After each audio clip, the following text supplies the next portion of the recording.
Olá, pessoal, tudo bem com vocês? Aqui quem fala é o professor Lauriston Soares e a gente hoje está aqui no podcast, dando continuidade ao nosso programa, falando sobre lesões na odontologia, né?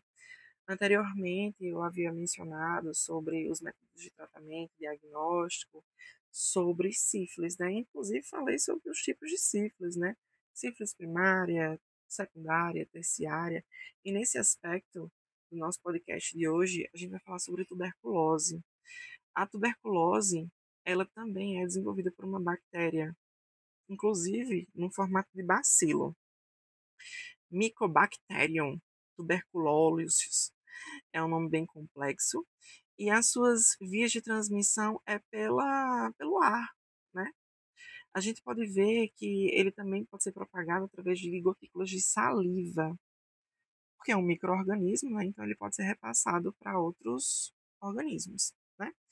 Então, essa tuberculose, ela afeta exatamente as áreas dos alvéolos pulmonares. Se você não sabe o que é um alvéolo pulmonar, eu sugiro que você assista a minha videoaula no meu canal do YouTube que fala sobre a anatomia do sistema respiratório, onde esses alvéolos pulmonares, eles são estruturas que fazem o processo de hematose para que haja as trocas gasosas. Então, se você quer mais detalhes sobre isso, sugiro você assistir às minhas videoaulas referente à anatomia respiratória. Então, a gente pode ver que esse microorganismo, ele afeta majoritariamente os alvéolos pulmonares.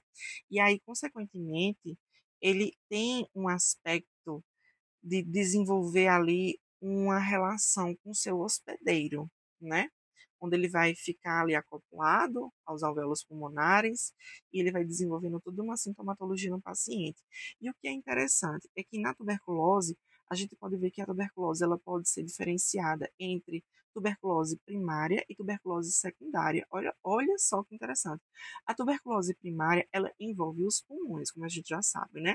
Onde ela vai desenvolver uma reação inflamatória não específica, uma reação inflamatória nos pulmões, onde a gente vai ver na tuberculose primária a presença de nódulos fibrocalcificados, né? Que são basicamente calcificações distróficas, que vai ficar situada ali no local inicial do envolvimento da lesão, onde a bactéria basicamente já encostou, né? Menos de pelo menos 5% progridem para infecção secundária. Então a gente sabe que a tuberculose secundária ela vai ser mais difícil de ser desenvolvida, mas quando desenvolve essa tuberculose secundária, né, ela faz com que haja um comprometimento de maneira sistêmica das células de defesa do hospedeiro, onde essa bactéria, nesse seu formatozinho de bacilo, vai para o sistema vascular por via linfática ou sanguínea e vai ser denominada posteriormente, quando ela alcança os vasos sanguíneos, de tuberculose miliar, que vai afetar outros órgãos, né, os órgãos internos. E aí, quando a gente for ver as características clínicas, bora primeiro falar sobre as características clínicas de uma tuberculose primária. Ela é basicamente assintomática, né? Ocasionalmente, ela pode desenvolver febre, efusão pleural. O que é uma efusão pleural? É derrame pleural, né? A gente sabe que a pleura é uma camada de tecido que reveste ali os pulmões e elas estão produzindo ali uma cerazinha para que os pulmões eles não tenham atrito durante os seus movimentos de inspiração e expiração, expansão, né? Então, se você tem dúvida, inclusive, sobre a anatomia do sistema respiratório, eu indico fortemente você assistir a minha videoaula sobre sistema respiratório no YouTube, né?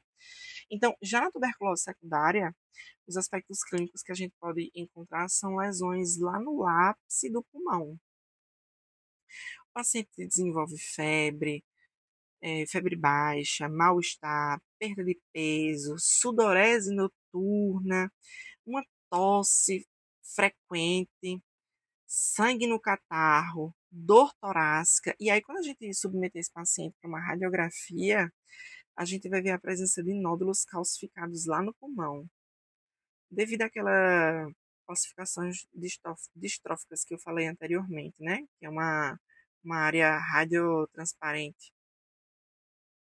E aí, esse paciente ele pode também desenvolver disfagia, né? Também pode desenvolver lesões extrapulmonares. Olha só a complexidade de uma tuberculose secundária. Pode acometer lesões na cabeça, no pescoço, nos linfonodos cervicais, na laringe, no ouvido, nos ossos.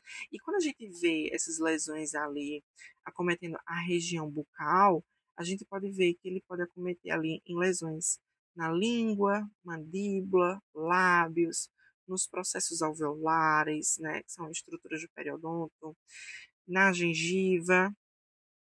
Então, a gente pode ver que são úlceras que vão ficar cometendo essas regiões mencionadas anteriormente, como a língua, mandíbula, lábio, né? Úlceras, né? O que é uma úlcera? É uma descamação da camada do epitélio e, consequentemente, expansão do tecido conjuntivo. Essas úlceras, elas vão ter bordas bem elevadas e com um halozinho eritematoso. É bem interessante a gente entender sobre isso, para conseguir diagnosticar o paciente. Então, o diagnóstico é majoritariamente clínico, através também de exames radiográficos, né, principalmente da região torácica. Também a gente pode induzir o paciente a fazer uma baciloscopia, que é para entender se existe a presença da bactéria. Testes cutâneos também, né, com antígeno do bacilo da tuberculose. Fazer ali testes rápidos. O diagnóstico diferencial, inclusive, é a sífilis primária. É muito parecido, né, com as características clínicas de uma sífilis primária. É interessante também mencionar que o diagnóstico diferencial dessa tuberculose também é o carcinoma espinocelular. Também o diagnóstico diferencial pode ser uma úlcera crônica, traumática, úlceras traumáticas, né? O tratamento da tuberculose vai ser por comprimidos com doses fixas que vão ser combinadas, como a rifampicina. Também pode ter a presença do isoniazida. Também pode ter a presença do etambutol, nome chatinho, mas existem várias medicações para fazer o tratamento da tuberculose. O paciente fazendo um diagnóstico precoce, o tratamento precoce pode induzir ao melhor prognóstico. Bem, pessoal, o próximo episódio dessa, né, o próximo episódio aqui é justamente para falar sobre gonorreia. Então, para você que está me acompanhando, me segue nas redes sociais para você ir vendo quando é que vai surgir esse próximo episódio dessas lesões. E a gente vai falar no próximo episódio sobre gonorreias. Eu espero que vocês tenham gostado, né? Eu sei que o nome de algumas medicações elas são bastante complexas de serem mencionadas, mas eu sugiro que vocês repitam os nomes das medicações ou escrevam no papel para que vocês memorizem de maneira mais facilitada. É uma sugestão. Bem, pessoal, então é isso. Eu aguardo vocês no próximo episódio dessa série. Essa série que eu tô fazendo aqui falando sobre lesões. A próxima lesão que a gente vai falar é sobre gonorreia. Um beijão para vocês e até mais.